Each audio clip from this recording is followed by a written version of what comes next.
And so, chapter 13 deals with web forms.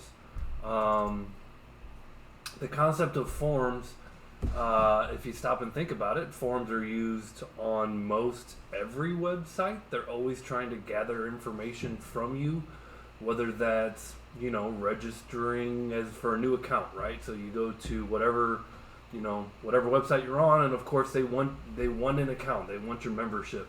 They want you to order something. They want you to join their mailing list or their whether it's providing information or even as simple as something as doing a search. So Google.com, what do you have there? You've got a form with an input box, a text box for you to search for something. So, searching for a song on Spotify or a movie on Netflix.com. Forms are everywhere, and so they're pretty fundamental to learning how to work with forms in HTML. So we're going to learn these fundamentals, and then we'll, as we've been doing, learn the fundamentals of forms, and then how Bootstrap applies and works with forms. And so, there's a bunch of controls on a form, and that's kind of how I'm going to just start this lecture, is just really introducing a whole bunch of controls, and that's where we're going to start, including some newer controls in HTML5, and so there's a lot of newer controls that are out there today. Of course, we're going to use CSS to make them look pretty. Then what's actually pretty nice that used to not be the case is we can do data validation in our forms, which means, hey, don't forget this input box, and you put the little red star to let a user know that they forgot to give you some information, or you give them the error message that says, hey, you didn't give me this data in the format that I'm looking for. That's actually built into HTML now, where you can do data validation.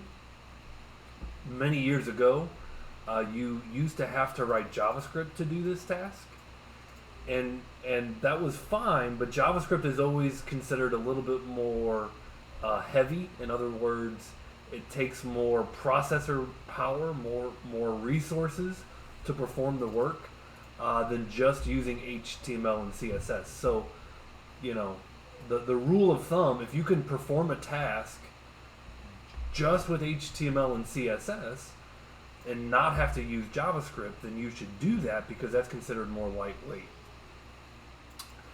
And then the thing about these forms that we're going to build today is that they're the user interface that you're used to seeing. And so, you're going to build the forms. Now, a lot of times to make these forms useful, and so there's a kind of a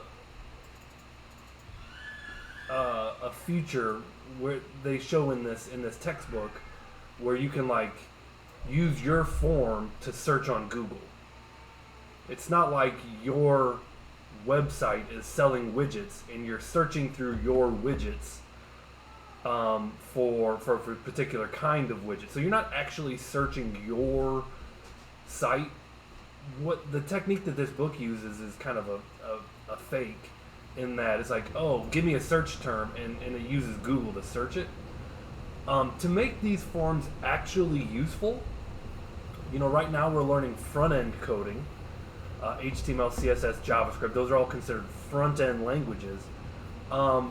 We need to learn a back-end language like C#. So we did learn C#. But then you need to learn the full stack application that ties together the HTML, the CSS, the JavaScript, and the C#. Okay, so to make a search function on a website, you need to be able to write full stack web applications, and that's called the .NET framework. You might hear it called MVC or Core, and these are two what are called full stack frameworks that'll take the HTML, CSS that shows the pretty form, and then it'll take the C# that's considered the application tier and search a database of widgets and provide results. And so, if you had my C# class with me last semester, we kind of did that in the application tier where we performed searches against a database, right? But we just have to learn how to tie that into a website now, which is ultimately, at Rankin, this is your third semester where you learn these full stack frameworks. Now, we actually currently don't learn the .NET framework. We do this in JavaScript with technologies like Node and React. Okay, so in a nutshell, when I'm looking at bullet 4 here, it's like adding a search function to a website. I would call that kind of a fake, and as far as how the book does it. And really what you need to learn to do to make these forms useful, today you're going to learn the basics of forms.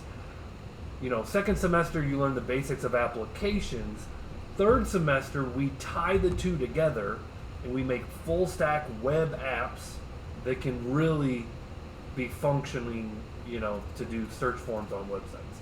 So in a nutshell, these forms that we're making today are kind of my mom paid me $35. They're useless. I mean, they're not useless because you need to know how to build them to make them useful, but they're not going to really perform too much functionality until a little bit later. Alright, so let me open up Visual Studio Code and kind of jump into this.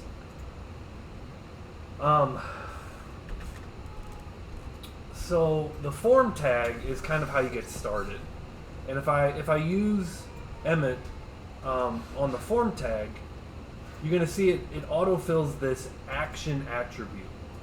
So it's got an opening and closing form tag, and controls go here. And in fact, all controls. Okay, you should not have a control outside of a form tag. All controls should go on a form tag. Now, you can have multiple forms on one page, but typically not. Typically, I don't know. I don't know. We're not really doing that right now. We're just gonna do one form. Okay. I guess you could have a login feature up top and a search feature in the middle, and technically those could be different forms. I just want to point. Yeah, no big deal there. So when it comes to controls in HTML, oh, by the way, what is this action attribute? Remember how I said that this is the front end and it's going to play with the back end and they're going to have to work together. This action attribute is how you tie in the front end to the back end. There might be a C# file called login.c#. I don't know. And what you do is you say, okay, the user is going to give me a bunch of information. They're going to give me their username and password. Okay, so I could have an input type of text for the username. In fact, it would put a label.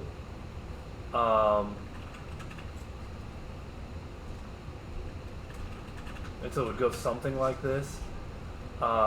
Input type text. ID is username. Okay, so here I have a label for the username. This for attribute matches up with the ID attribute here. And then of course I would do something like label for password, input type of password, and I might need to put some line breaks in here, but this is where you get your username and this is where you get your password. just to say when the user submits with an input type of submit, let's see, label, I think.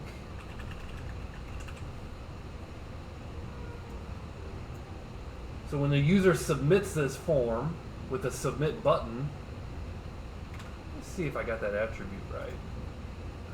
If I take that label off, yeah, it still says submit. That's fine. You click the submit button.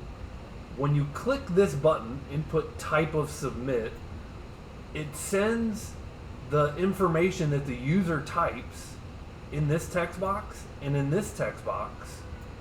It sends this information to the login script that was built with C#. Let me close that. So that's a winded example of, now you have to know how to write C#, and you have to know how to accept this information coming from a website, you know. But that's essentially what the action attribute is used for. My poor daughter is sick, and she's bellowing upstairs. Can you guys hear that on the microphone? Can you guys hear my daughter crying? I don't think so. That's good. It is very distracting. I'm sorry, but it is. Poor girl is sick and having a rough morning. Oh my gosh. Okay, moving on. I've mentioned this before. This is just worth, because I think it's important.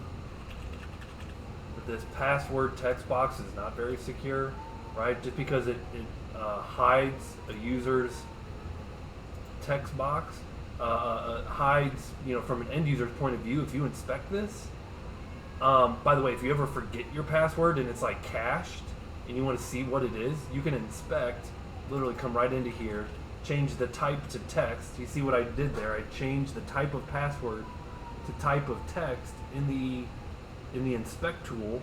And if I hit enter, you know, it changes the circles into the pure text, right? So that's kind of a neat trick. If you ever forget your password and it's cached in the browser, just inspect it and change the type attribute from password to text. And that's kind of neat.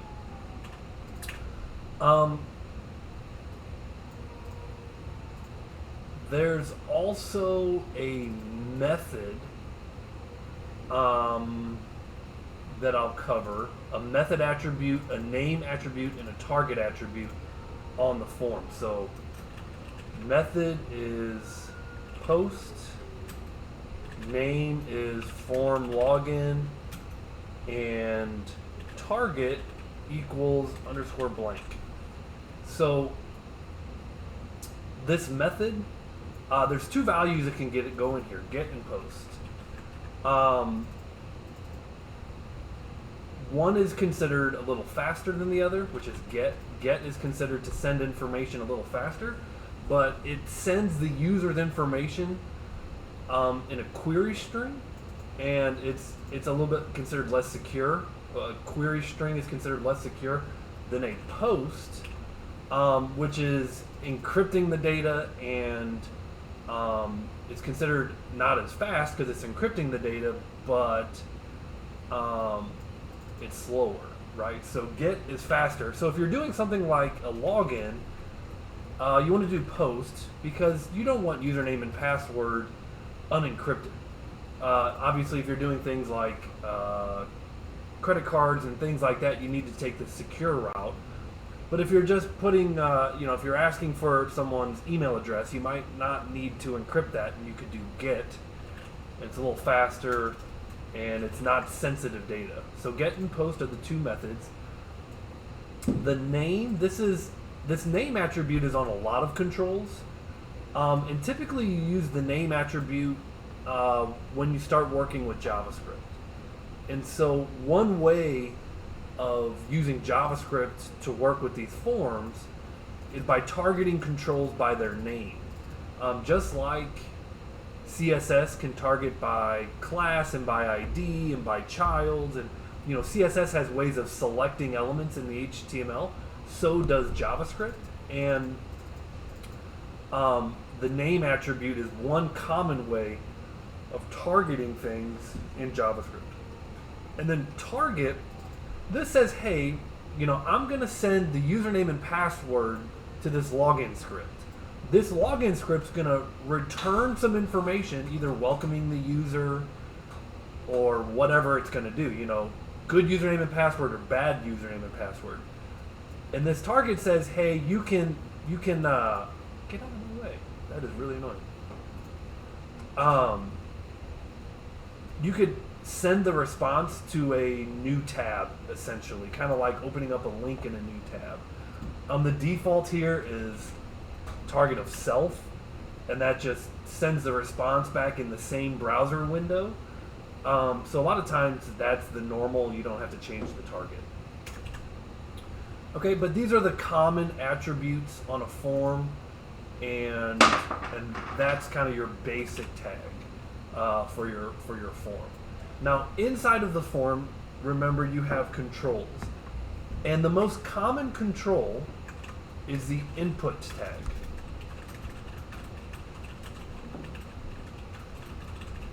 Okay, so I want to show you how common the input tag is, because you're going to find out really quickly how many different input tags there are. If I type input tab, you're going to notice there's a type attribute. And by changing this type attribute, we're going to get different controls. I'm just realizing I forgot to talk about the label. I'm going to undo and redo. Undo.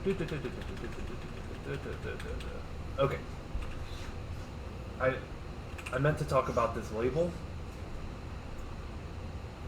The reason I wrap the label around notice I did it correctly for username. So when I click username, it focuses the username text box. Now it doesn't work for password. Why? Because I didn't finish my label. I said label for password, but I forgot to give it an ID of password. And so what this label actually does is for users with motor skill challenges, right? Maybe shaky hands.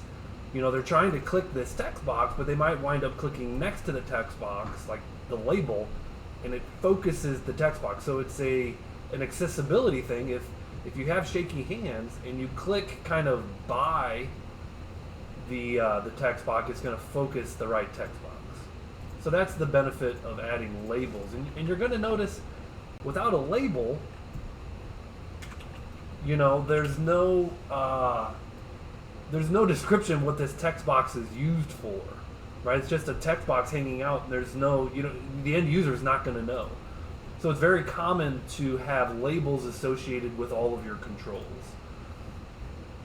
Okay, so let's see if I can redo. Control Y is not working for me. Control Y, edit, redo. Okay, that's right. So, which one of those little tags basically tells it what text boxes work? Because I noticed when you clicked into the username one, it started to, or tried to autofill email addresses as opposed to passwords you've saved.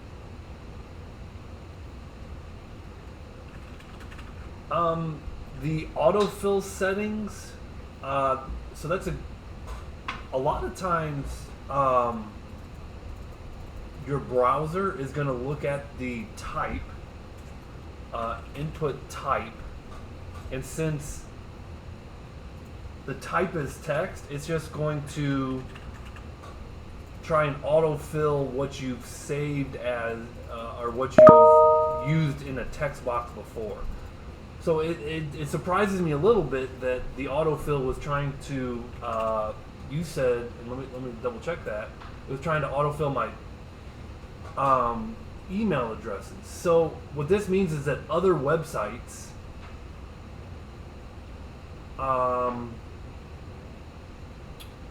well, these are usernames. If a lot of websites use your email address as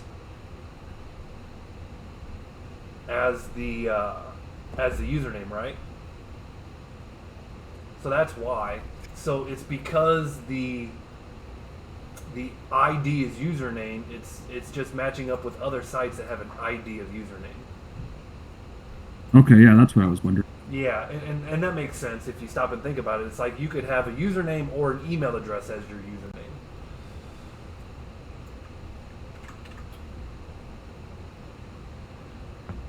Getting back to input types. Again, the input tag is the most common. And I wonder... So there's actually two ways of... if you do a label tag, there's this label for attribute, but there's also a way to do a label that nests inside of an input. And that way you actually don't need... So there's actually two syntaxes for doing this.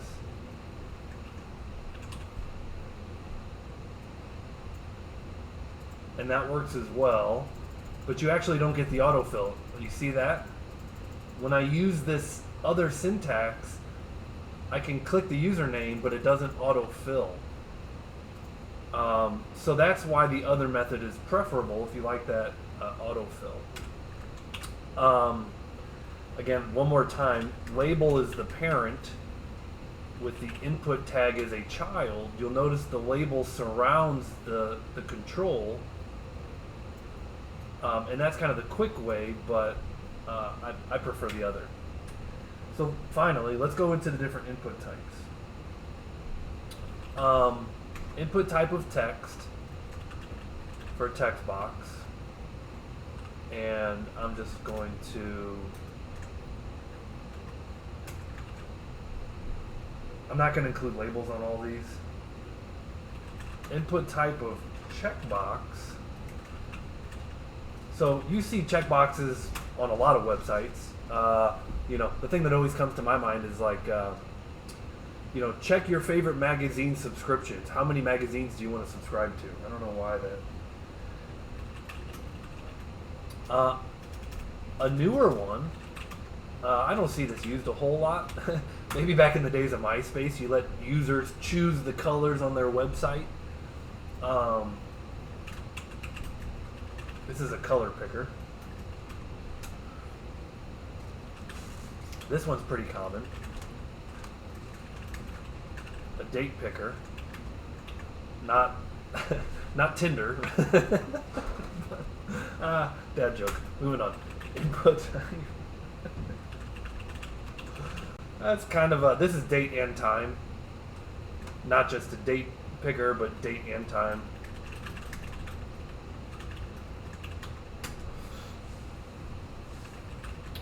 Input type of image,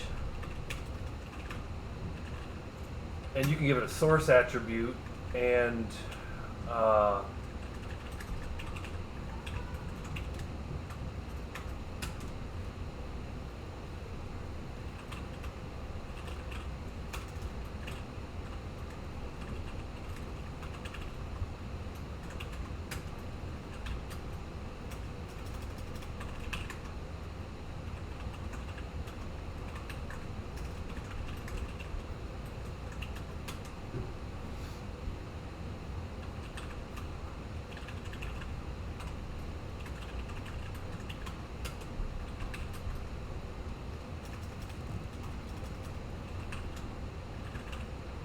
I'll put this one up. The radio button is just like a checkbox, but the idea is you're only supposed to select one, like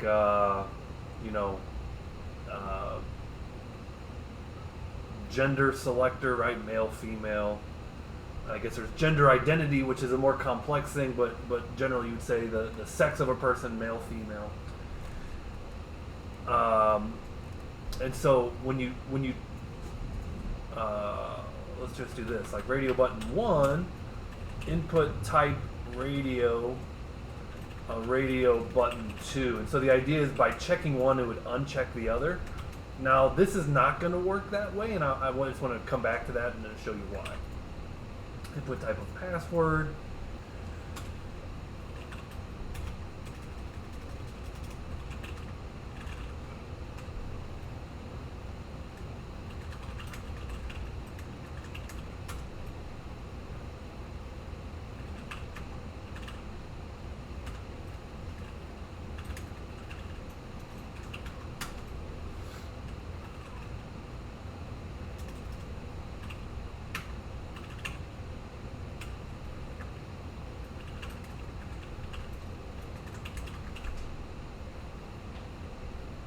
So there's a lot of inputs, and these are the ones. There's also one more.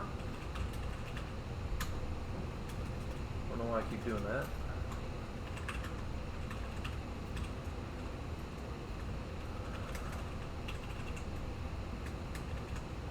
Except for I don't think that will actually be hidden because I got text showing here. But you'll see that there's no visual. After the week picker, there will be nothing to see, and I'll describe what's up with that. Okay, so these are the controls that I'm familiar with, and let's take a look at them. Kind of out of the box, they're. Wait a minute. There's more.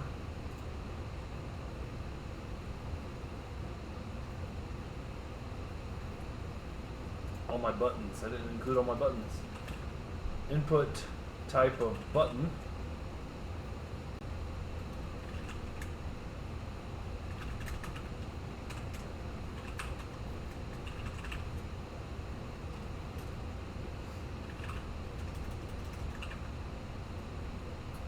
I think it's value. Yeah.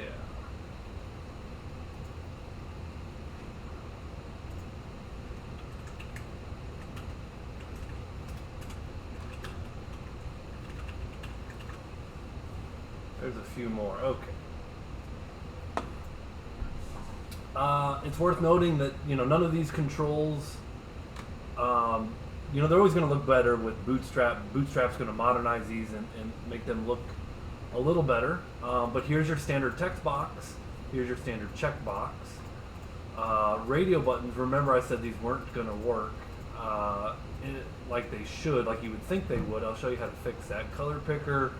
Don't really see this a ton, but it's nice feature to have built in. I mean, if you need to, to build a tool with a color picker in it, a lot of times I see like plugins for browsers with color pickers. Like you can have an eyedropper tool and it selects a color on a website so that you can use that color in your logo or whatever you want. So I do see this color picker kind of used in browser extensions. Date picker, this is pretty awesome.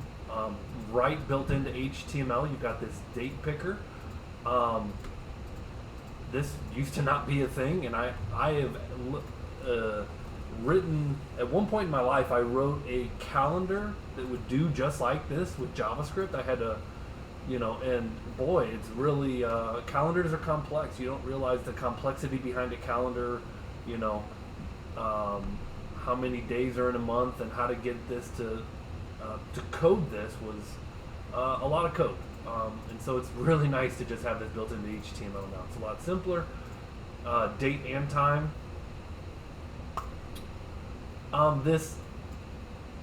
These buttons, right, are built into HTML, but you might want a fancy button.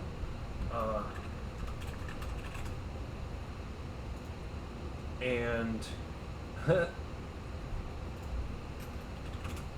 not like that kind of button. But a lot of times designers, they're gonna give you like a mock-up of a website that they designed using their software. They're gonna say, make a website that looks like this. And you're gonna have the job of making your buttons look nice. And you can do that by, I think I put this in Vinny's homework chapter 12. What did it take? What? 13. So let me create a folder called images. And I'll call this fancybutton.png. And then we come back into here and input type of image, the source is fancy button. And now we got the fancy button instead of the ugly HTML buttons, right? So this click me button that doesn't do anything is the equivalent of a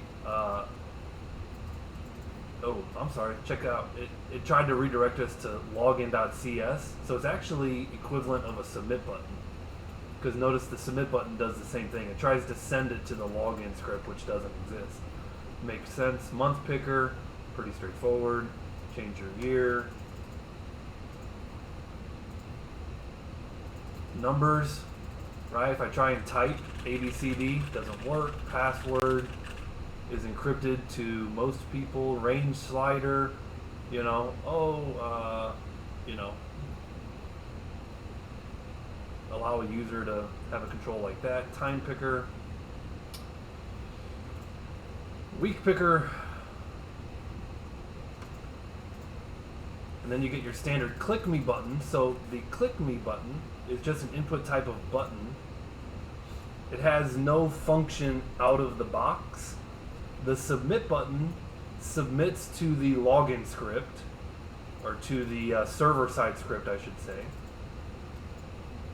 which doesn't exist. So, and then the reset button, you know, if this form were to have like default values for text boxes, and you know, and the user goes to fill it out, and then they click reset, it just sends everything back to their defaults.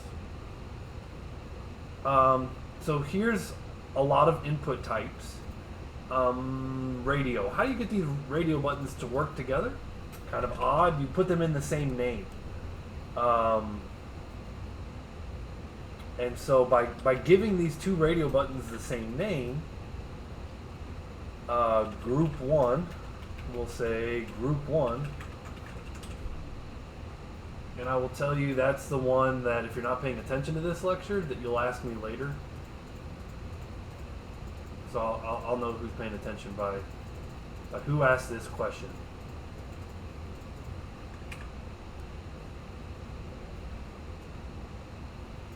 So here's another example. If I kind of come down here and I put this in group 2, now I could select these independently, and I can select these independently, but we can select them both at the same time. So by giving them different names, you could do that.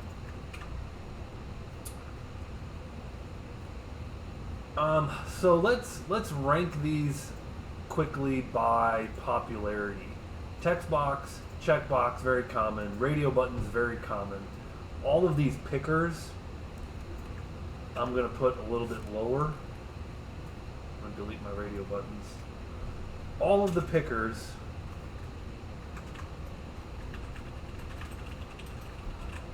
are a little bit less common. So month picker,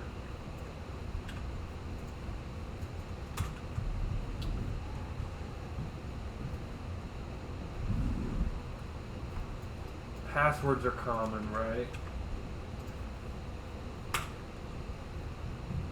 Buttons are common, so let's put the buttons together. So here's all of our buttons. Pickers, less common.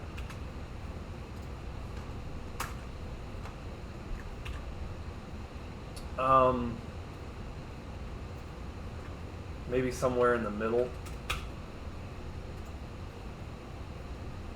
So I would say very common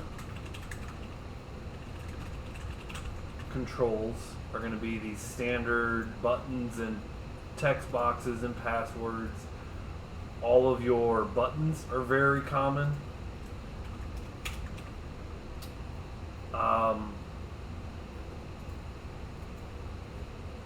Numbers and ranges, also less common. Then there's this concept of a hidden field. And it didn't actually show up, obviously. That's the whole idea, is that it's hidden.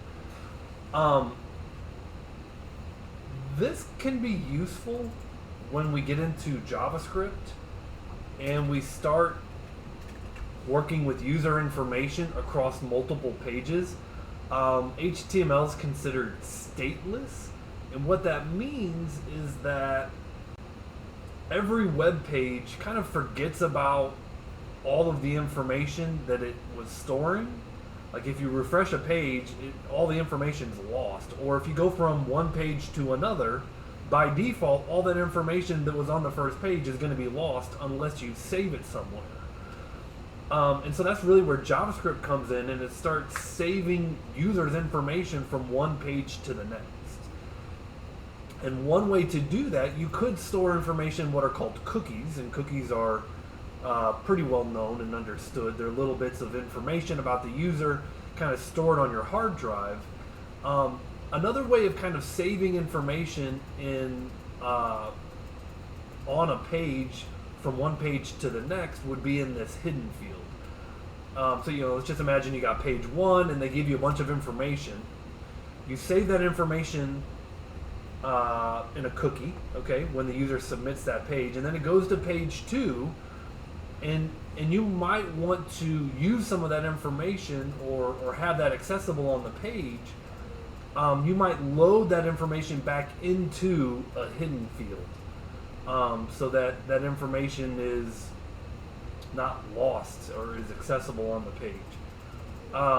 Point is, you can store information in a hidden field without it being visible to the end user.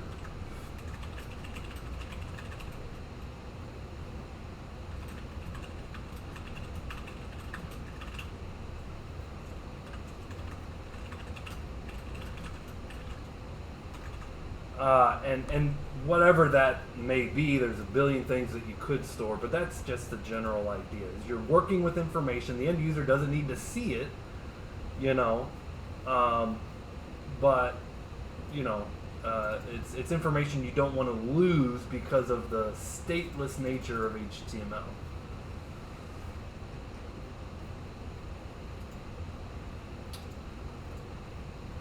Okay, so I covered a lot there. This is what I mentioned earlier was a query string. You notice that the subscribe.php, that's your file type, and you got this question mark, and it's got all this information. This information comes from the form that if you use the get method, remember I said get is not encrypted. It's literally in the URL. Your information would be sent from page to page in the URL, or from the client to the server, kind of unsecure, right? So post is considered more secure than get. Get is considered a little faster.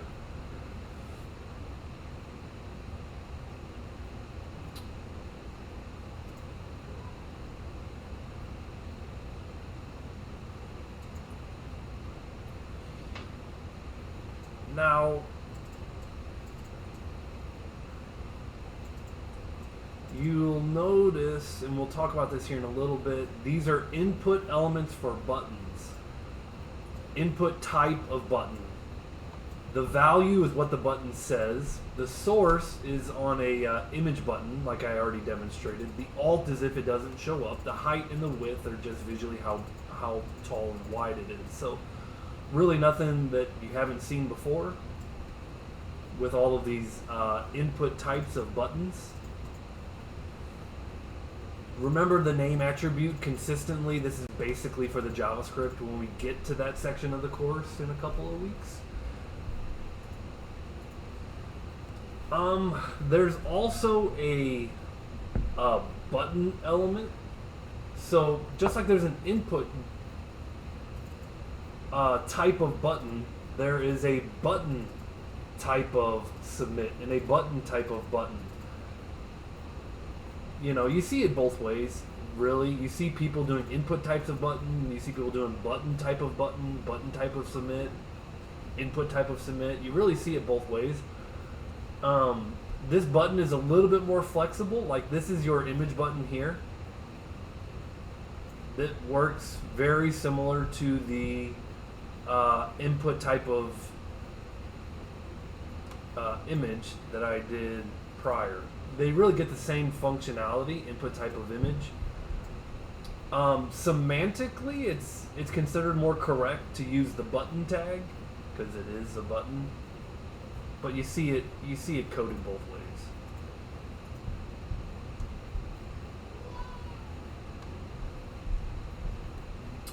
This button tag, you can see here, they combine an image with some text. So if that's a feature that you want, that's the only thing I haven't actually done so far.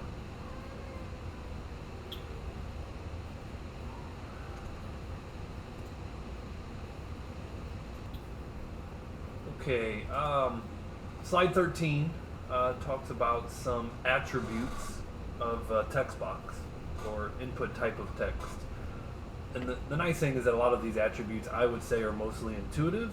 Right, so input type of text, value is going to be the default value. And so let's go up to my text box. Right now my text box does not have anything other than the type attribute. Value says, you know, what this says by default text. Right, so this is actually text that if the user were to submit, these values would be submitted as default values in the text box. Okay, which is a little bit different than placeholder, right? A lot of times placeholder is more like a gray. You can see this is like you want to give someone a format for a date, like month, day, year, and as soon as they start typing, the placeholder text is removed. So value versus placeholder, there's a little difference there, and it's an important difference to understand because placeholder text does not get submitted with the form, but the value text would be submitted with the form. So that's good to know. You know, size is kind of a like how many columns is this thing? So you can see you could change the size, and it's basically 100 characters wide. Okay, so that's your size attribute versus your max length. Well, max length is how many characters can you type. So like if you're accepting, if I try to type Illinois, it's not letting me type anything after 2. So size of 2 of max length of 2, and ask for your state code. Now probably for state code you're not, so I think I covered all these. Oh, autofocus is a Boolean attribute where you could set, you got multiple text boxes,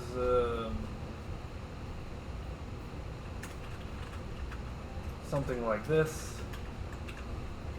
Which one auto focuses? And it's a autofocus. You can see that where the cursor goes by default is to the text box with the autofocus. I think that makes sense intuitively. It's just seeing these done hopefully helps a little bit. By the way, if you were going to do state code, you're probably not asking for that in a text box. You're probably giving that to them in a select tag. So a select tag is the first tag that is not an input tag. So we'll do a select tag with option times, and I'll just do 5, and value will be Illinois, and then what the user sees is IL. So the value would be used in the script, like in the JavaScript.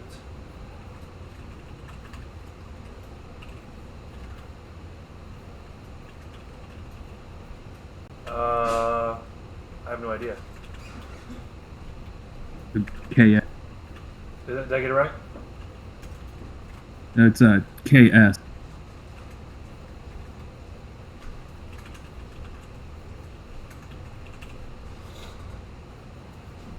So this is what you're doing. You know, if you're if there's a preset value that you don't want the user to screw up, you might give them a drop-down list, which is a select tag, and the select tag has options. Again, the name and the ID. The name would be text box state, and you can give it the same ID. Typically, the name is for the JavaScript, the ID is for the CSS. It's typically how that works, although you could use ID in the JavaScript as well. But a lot of times you give these things names and IDs.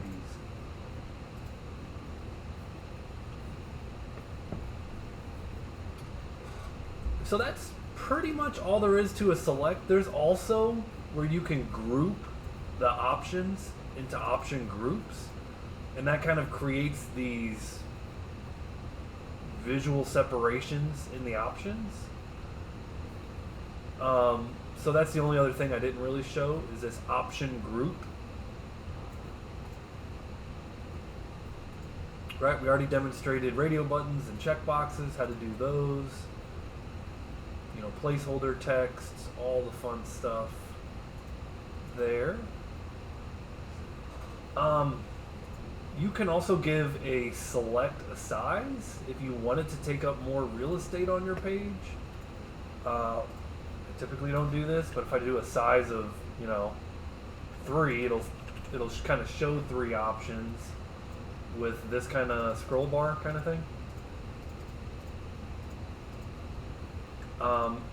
Now you can also do the multiple attribute, which allows the user to select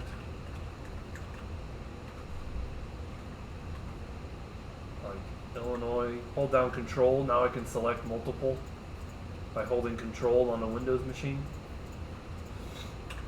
So that multiple is a Boolean attribute that'll let you do that. I'm really not going to focus too much on the CSS here because very quickly we're going to learn how to, use Bootstrap to style all this. And just by putting on Bootstrap styles, it's going to make it look a lot more modern. Another control is a text area control that we have not shown yet. Right? So a text box versus a text area gives you calls wide, rows tall, a name and an ID. But this is going to be like for user feedback on a website. Please give me all your feedback in paragraph form. This is here for multiple sentences. Sentences? Whatever. Look, it gives you spell check. Thank you. Did I get it right? Sentences. I don't know if I ever spelt it that way. I didn't win the spelling bee. Moving on. Here's your text area. We already demonstrated labels and the importance of labels for accessibility. You can put labels on everything. You put labels on radio buttons and text boxes.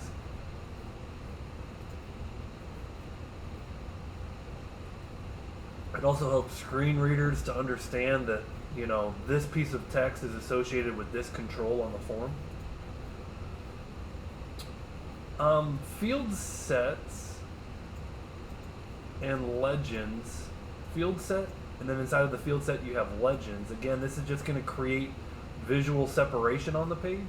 So there's a field set and legend around these controls, these radio buttons. There's a field set and legend around these controls, and you can see the box that it draws.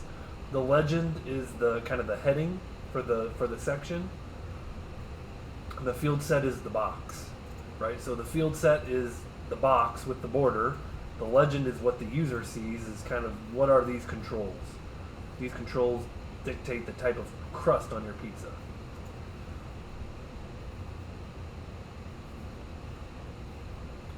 There is, how did I miss this one? Input type of file that allows a user to upload a file. Again, what you typically need is a good server-side script to process that file.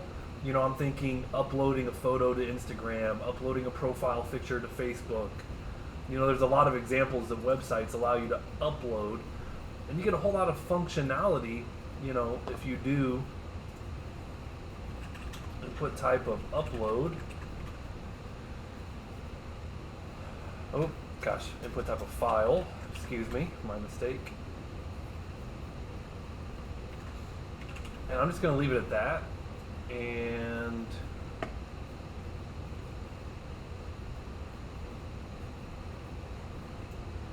here you get this choose file button.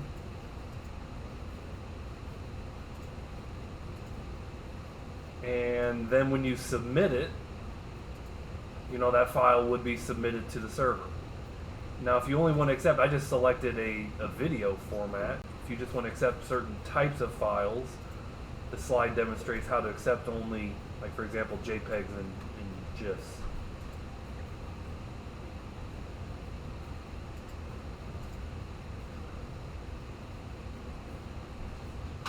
I don't want to hit too heavy on the CSS. Again, it's all the CSS that we've learned so far. You could put these, for example, inside of a Flexbox.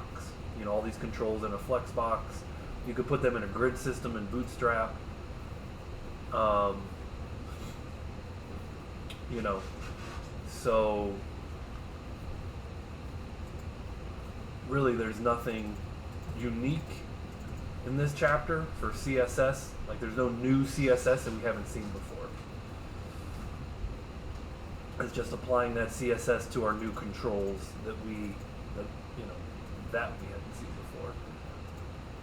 Here they say, okay, when you click on an input control that has focus, when an input control has focus, put a border on it. So it's kind of like the active control. There's also access keys. And access keys, let me go into my code and demonstrate an access key.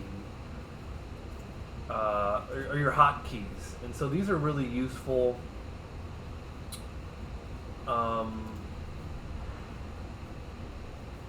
So on my text area, I'll do an access key of like F for feedback. And these are useful for people who use your website like all the time. I will tell you, I know of people who worked at jobs where they did data entry. And if you're using the same website over and over and over all day long, I promise you're going to want to be efficient at it so you can do a good job. And so that's really where access keys and hotkeys come in, or like for the people who use your site for their job on a daily basis.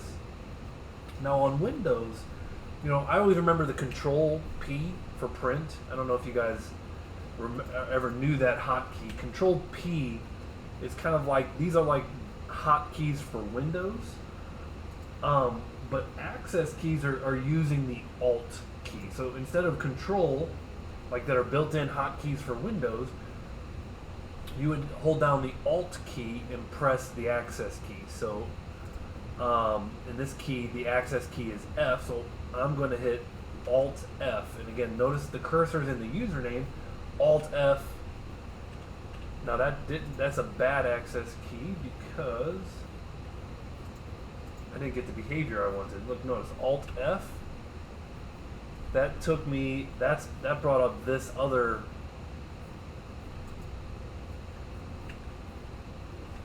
So that didn't work. Let me try a different access key. I'm going to try something like L.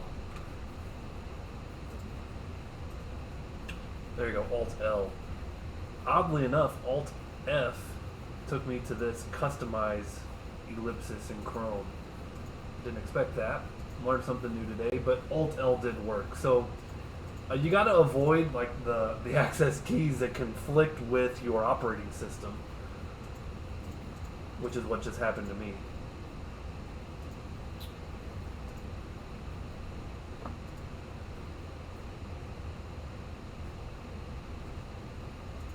There's also tab order. So by default, the tab order is kind of top to bottom in the order that they're on your page. But you start adding CSS, you start moving things around, and your tab order might not, like this is kind of logical, right? Top to bottom.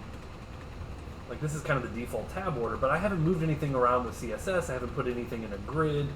you may need to change your tab order from the default when you start positioning things. Haven't positioned anything. So there's a tab index attribute. Where's that at?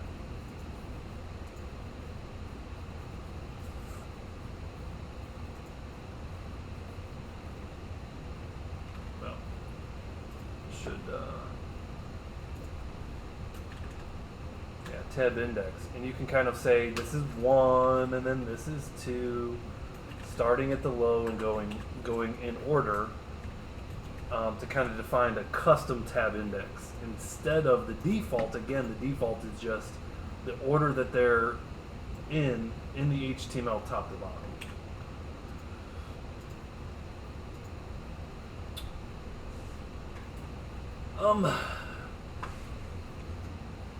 There are a couple of attributes for data validation built into HTML.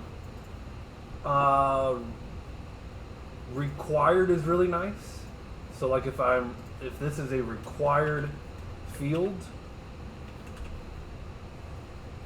username is now required, and that's all you have to do. Now if I go to click submit, notice I get this, please fill out this field. I get a rejection. Right? So this is kind of the default behavior. Now as soon as I fill this out, now it's going to allow me to submit, which again takes me to my login script.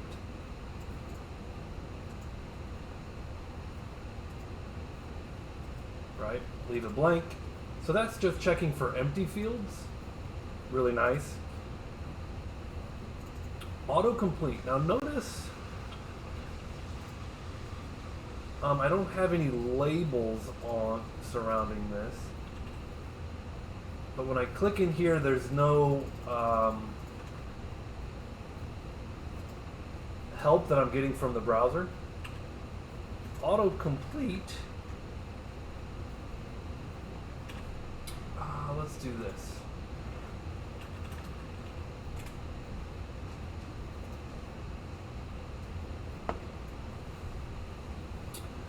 Take a look at the autocomplete attribute. The HTML autocomplete lets web developers specify what, if any, permission the user agent has to provide automated assistance in filling out form field values, as well as guidance to the browser of the type of information. Okay, autocomplete is available on input text areas, selects, and forms.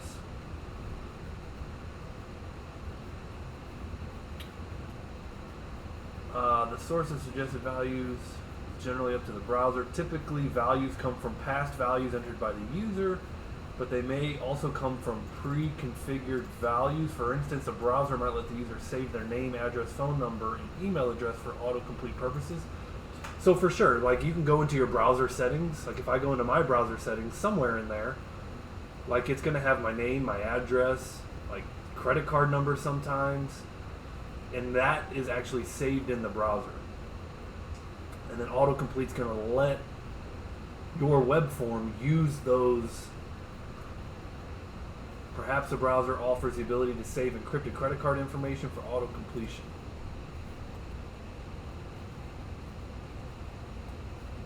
If there's no autocomplete, then browsers use the autocomplete attribute of the form owner, which is either the form element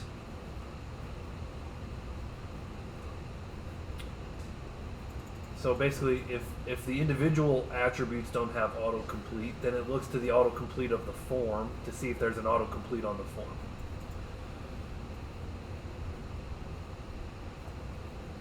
Okay, values of off. That's why I wanted to look at this, because I wanted to know the values. So autocomplete of off. The browser is not permitted to automatically enter a selected value for this field. In most modern browsers, setting autocomplete to off will not prevent a password manager from asking the user if they would like to save their username and password. So there's a difference between a password manager and like browser settings. Autocomplete to on. The browser is automatically allowed to complete the input. No guidance is provided. as to the type of data expected in the field, so the browser may use its own judgment.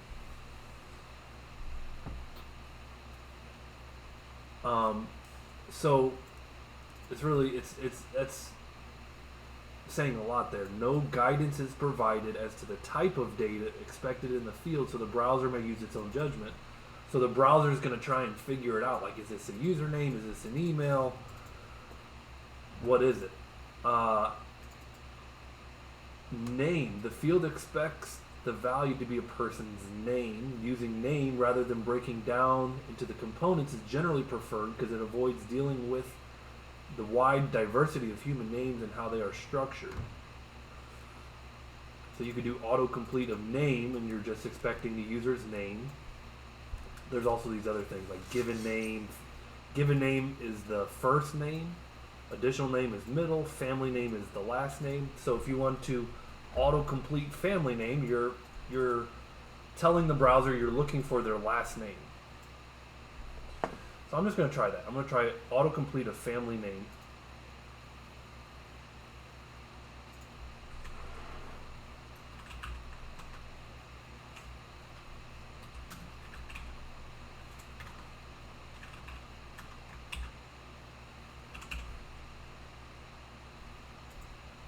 And there it picked up my last name.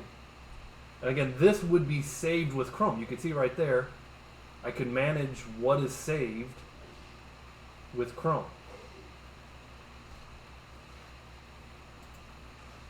So you can be very specific on autocomplete what you're looking for. I didn't do input type of email, did I? Gosh, autocomplete.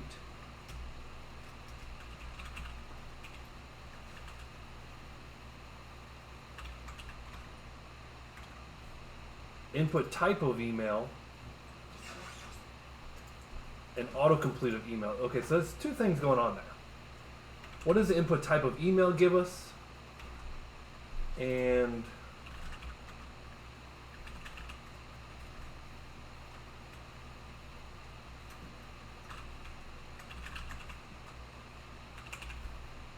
this is actually really interesting. Okay, so here's our email text box. Notice I click it and I get my personal email and my wife's email. Not that you need to know either one of those, but another thing, if I put in something that's not an email and I try to submit, I get some validation going on, right? Because that's the type of email that's getting that validation.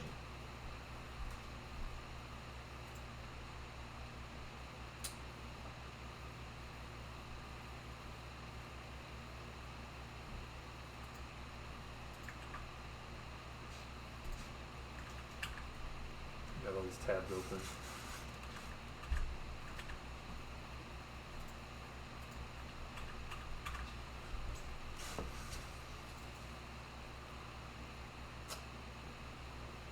So I wanted to pull this up to show you that there's actually a lot of precision that can be done on these forms with the autocomplete attribute. The new password, right, versus the old password, current password. Street address.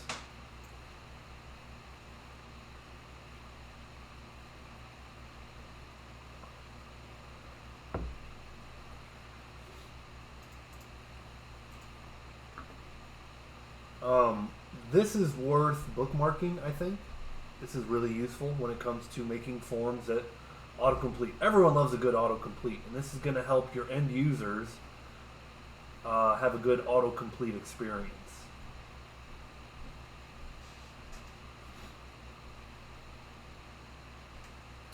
See, now I'm confused. Well, this is just their label. Yeah, anyways. Autocomplete of telephone number, code.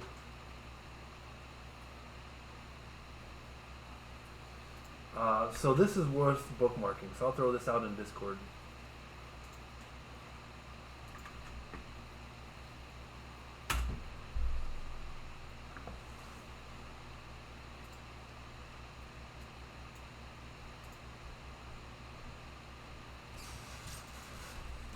No validated is the opposite of required. It's like, hey, I've got an input type of email, but I really don't care if it's formatted like an email address. Keep in mind, a lot of these, required, like the input type of email is going to make you get something that looks like an email address. Doesn't mean that it's going to be a valid email address. It could be someone's junk email address, or you still have to go through and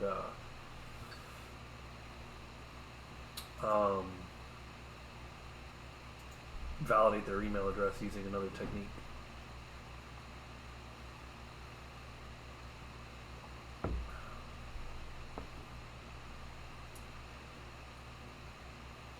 If you want to style some input messages using pseudo classes, just like you could select all the anchor tags that are hovered, you could select all the inputs that are required and style them a certain way when they're invalid or when they're valid.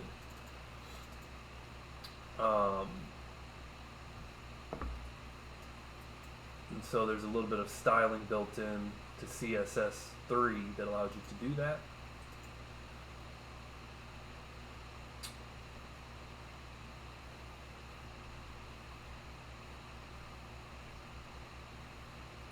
There's also something called a regular expression, which is this kind of cryptic syntax for accepting data in very specific patterns.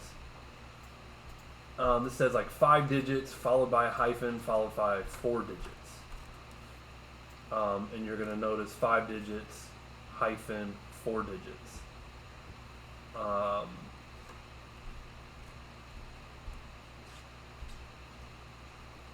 Which this means this part is optional. So this part is required. This part, the fact that it's in parentheses, means it's the last 4 are optional, but you can't be anything other than those 2 things. So regular expressions, you use them with this pattern attribute to get very specific. Data list is very similar to a select list. Data list is interesting because you could start typing in it, but it's going to be a drop down with suggestions.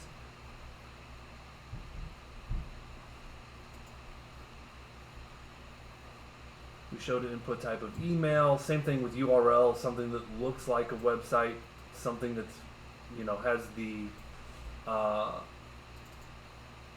look of a phone number, right? 3 digits, hyphen 3 digits, hyphen 4 digits. Doesn't mean it's a valid phone number, but it's formatted like a valid phone number.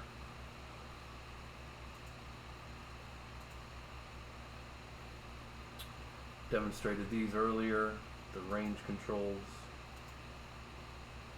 all these picker controls that I demonstrated. Remember I said they kind of fake you out with like doing a Google search on a site. The way that's done, input type of search,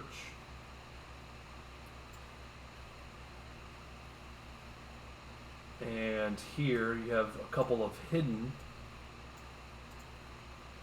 fields, one with the name of domains, one with the name of site search, and you basically tell it to search Muroc.com, input type of submit, name of search, value of search. Here it is, the action, there it is.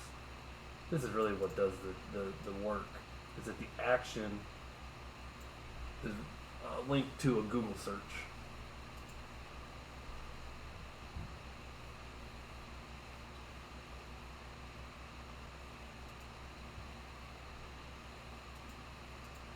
Have you guys seen that site? Let me Google that for you. It's kind of a fun search. It reminds me of Let Me Google That For You.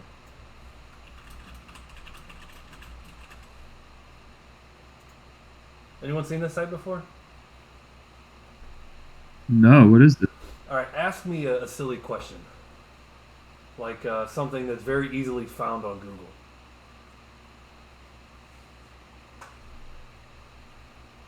Uh, how deep is the sea? I don't know. Indian. Okay, so I type in how deep is the sea. They give me back a link.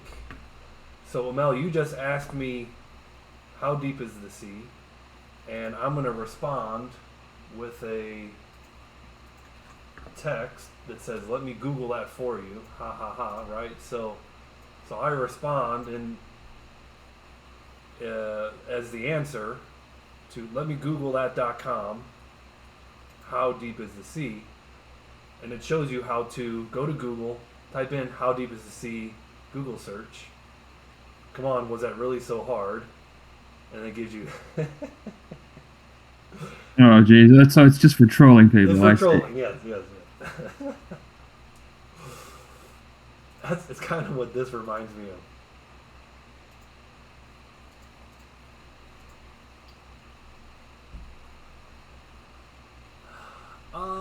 Let's see. The only other thing.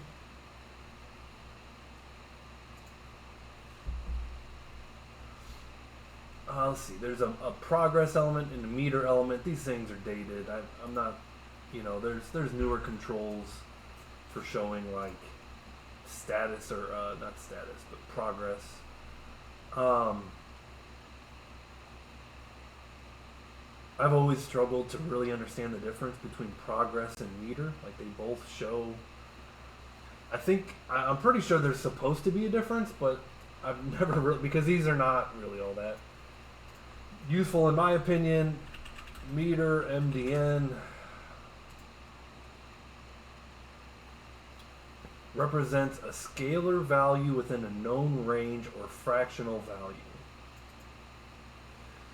So you've got 50% fuel. Okay.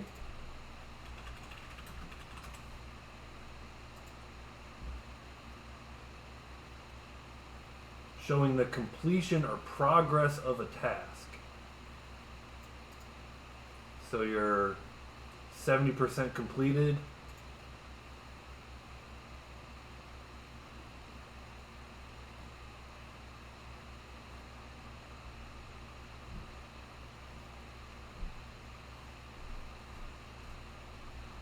Am I the only one that finds this confusing?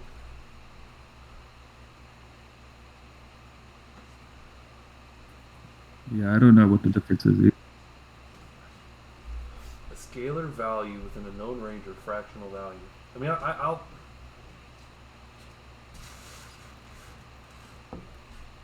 Is there more precision? I don't think so.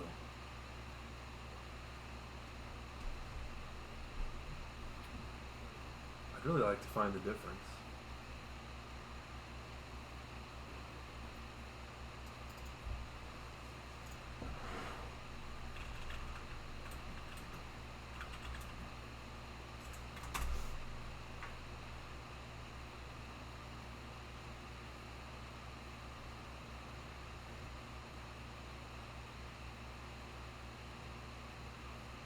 The progress tag is best used to display the progress of a task at hand.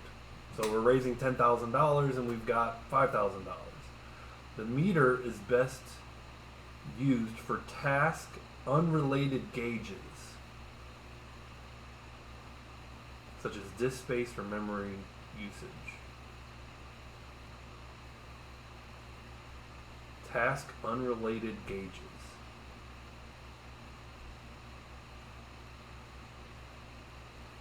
Okay.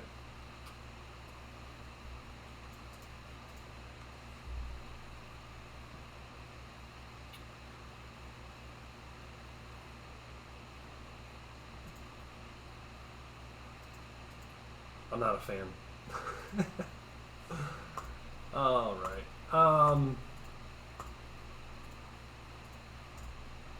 Maybe I just don't get it. I never have. All right. That's the end of this lecture.